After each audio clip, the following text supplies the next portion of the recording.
Hey everybody, and welcome to another episode here at Tribal Trades, coming at you from the great state of Florida. One hell of a drug. And I do want to welcome you to the channel today, wherever you are tuning in from around the world. Thanks for watching. Today we're going to go over how you can find success and make more money trading digital assets, aka crypto. But before we do that, we're going to smash the like button. This does help get this channel out to more people, and of course does help to support the channel, as does your wonderful comments. Thank you so much for those that take the time to write them. Now, you can have your profits eaten alive and miss out on great opportunities because you're trading on the wrong exchanges. This is number one. Picking the right exchange is crucial.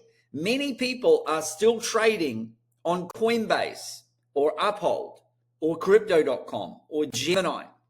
And there are some positives for those and also some drawbacks.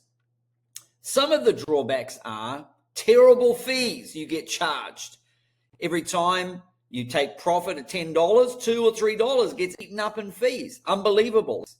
And even when you're buying the crypto, you're charged a fee. You sell it, you're charged a fee, and you think you're making good profits, but by the end of a 12-month period, you're actually being crushed by these fees. Number two is the spreads. Now, you can get destroyed by the spreads because you think that you're selling at a certain level, and you're not. You're selling at a different level. It's called the spread.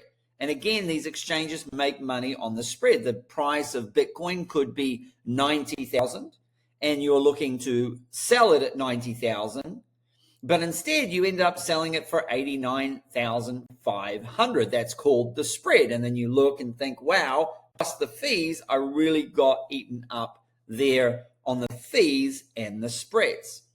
Then thirdly, the lack of a stop loss or stop limit order. Now in Coinbase Advanced, you can switch to that for free in your Coinbase account. You click a little button called Coinbase Advanced, and there is some buy and sell limit features and a stop limit feature. So that can help you with the spreads, but it doesn't help you with the fees that you still get charged on Coinbase, okay? Now, what happens with the stop limit is quite often it doesn't work. I had to abandon trading on Coinbase because my stop limits would not get hit. They would just blow past them, or they get partially filled, and I'd end up on much greater loss on my trades. So therefore, you've got bad spreads, bad fees, stop limits that don't really work as they should or intended to. And then also you don't get that early access to the coins. Now, sometimes Coinbase or Uphold, Crypto.com or Gemini might be the first to list a coin or list a coin first simultaneously with other exchanges. However, most of the time, this is not the case.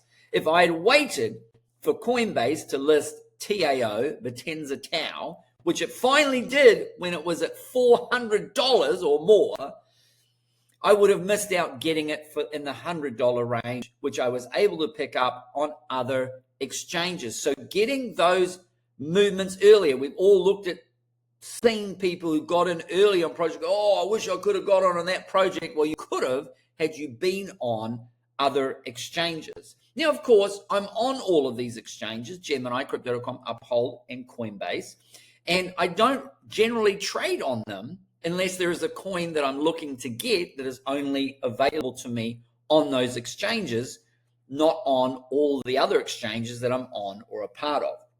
And so being on the right exchange is powerful. Now, there are some benefits, obviously, for having, why am I still on these exchanges? Because one, I have to get money into the market. If I want to get money into the market, I have to connect my bank to Coinbase, Crypto.com, Uphold, Gemini, and put the money into those exchanges. Usually there's a seasoning period of around 5 to 7 days. You can buy and sell on those exchanges using that money immediately, but you usually can't send it to a different exchange. It usually takes anywhere between 3, 5, 7, maybe 10 days. Just be aware of that. And then obviously if I want to take money out of the crypto market, then I can use those exchanges to move money back to my bank account, okay? So how it would look was from my bank account to, say, a Coinbase exchange, from Coinbase exchange to a different exchange. I trade on that exchange, buy and sell, and then the profits come back to Coinbase or Uphold, and then can be used there in two ways. One, with one of the Visa debit cards that are available on those exchanges, or I can move it back to the US bank account.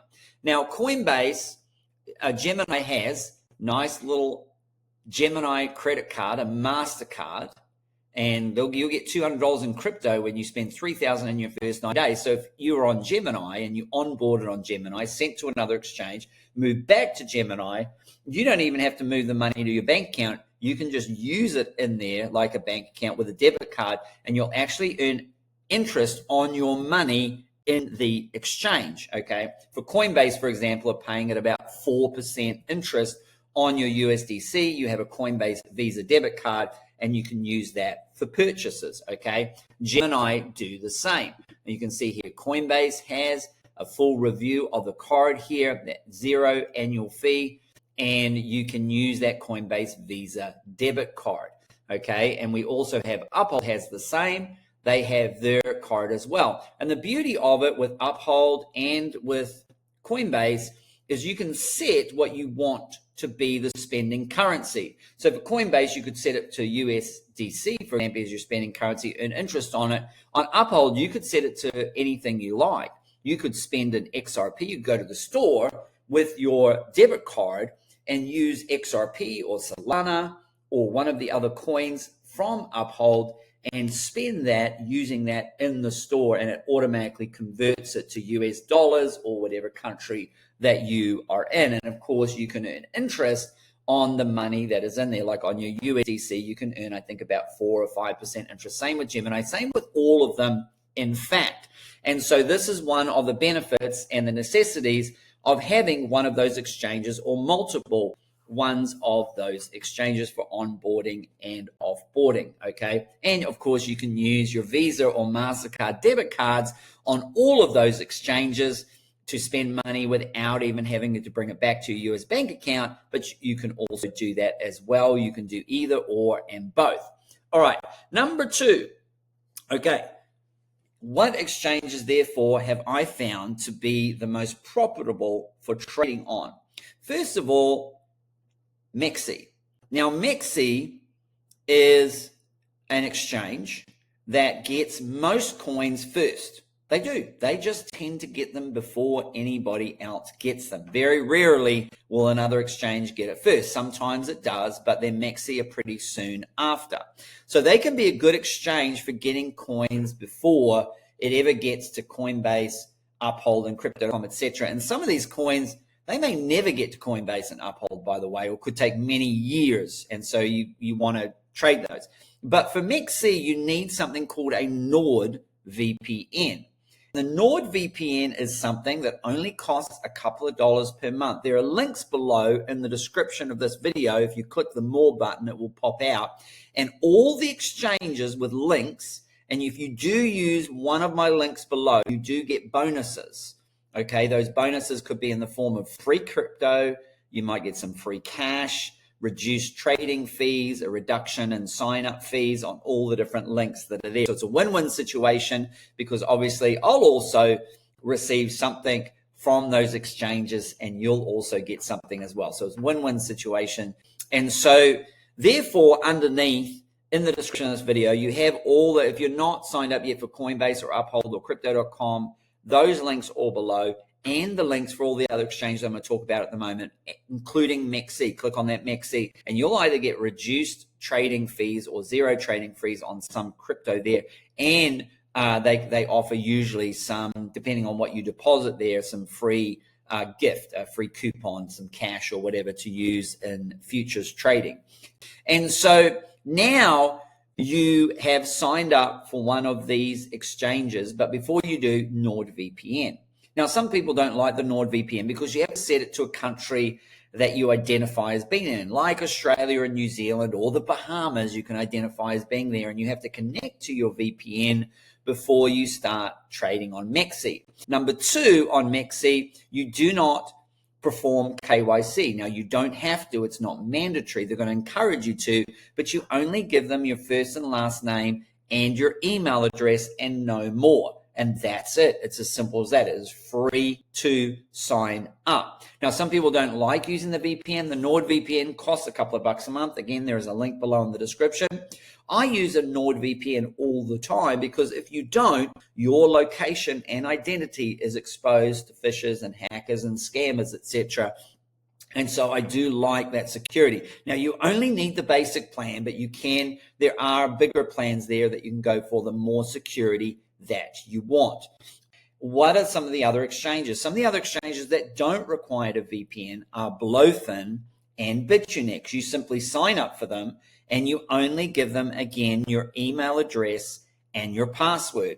You don't do KYC. So no KYC. We say no to KYC, okay? KYC is know your customer. You don't do that. Just your first and last name, your email address, no VPN required. You just literally go to the website, put in a username, a password, that's it. Now, you'll want to secure those accounts by using Google two-factor authentication. You can download the Google two-factor authentication app, and on the exchange, it will step you through on how to secure your account. Do not give them your cell phone number. Now, if you are outside of the USA, there are other exchanges that can use, such as KuCoin and BitGet, which I both really like, but they do require KYC, know your customer, and they don't take Americans. You would have to have a foreign passport. If you have a foreign passport, you can sign up for both KuCoin and BitGet. They are below in the description. Now, if I had a choice of which exchanges to sign up for, if you are in the USA, I would recommend MEXC with a NordVPN. However, if you're not comfortable with the NordVPN, you can go with Blowfin and Bitfinex.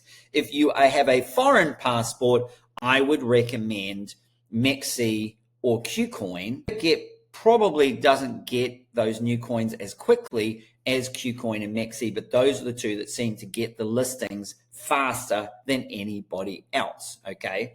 So now you have your setup. How do we then move the money from your Coinbase or Uphold or Crypto.com Gemini to these other exchanges to trade on them? Great question. I am so glad that you asked.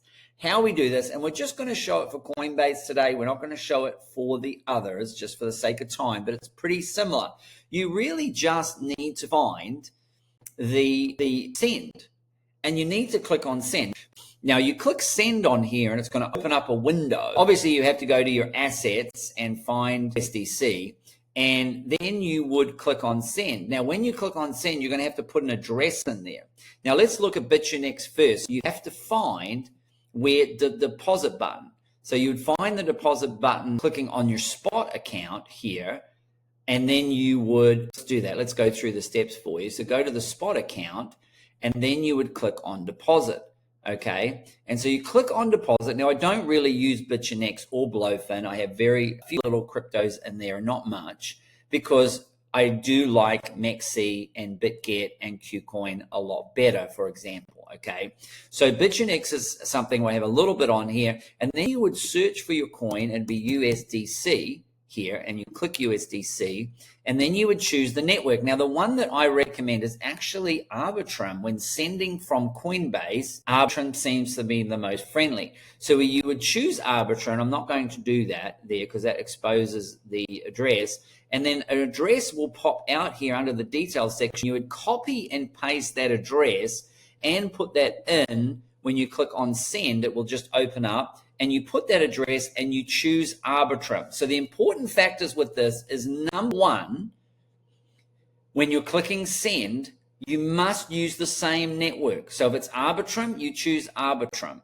If you're going to use Solana, it's got to be Solana. If it's Ethereum, it's got to be Ethereum. If it's something else, it's got to match.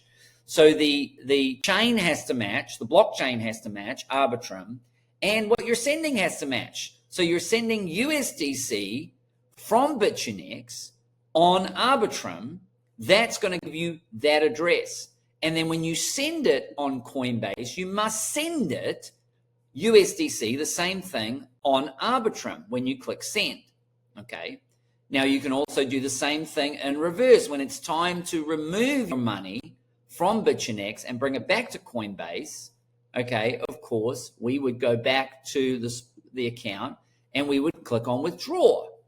And then we would get that. Then we would do the same thing and we would do USDC, and then we would choose our network and we would choose Arbitrum, for example. Okay. And then we can send that back to Coinbase the same way that we received it. So simple. I highly recommend that you only do a small amount to begin with. Just send $10. Make sure it arrives and then repeat the process, okay?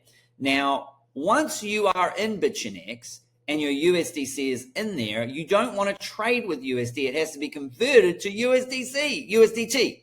So you go to your spot account and you go to spot orders here, and you would, in the top, you would search for USDT, because you need to buy USDT. And so you would go here and find the USDC to USDT. And then literally you would look to sell the USDC that you have down the bottom here. So you could say, I'm going to sell USDC. Let's just say you have $1,000 worth. We don't have any here, so we can't. But you would put $1,000 to sell. Well, actually, I can sell USDT to USDC, but I can't the other way around. So you could buy the USDC. So this is, say your money is now in USDT and you've got your profit. You can click here and buy your USDC and then send it back to Coinbase, okay?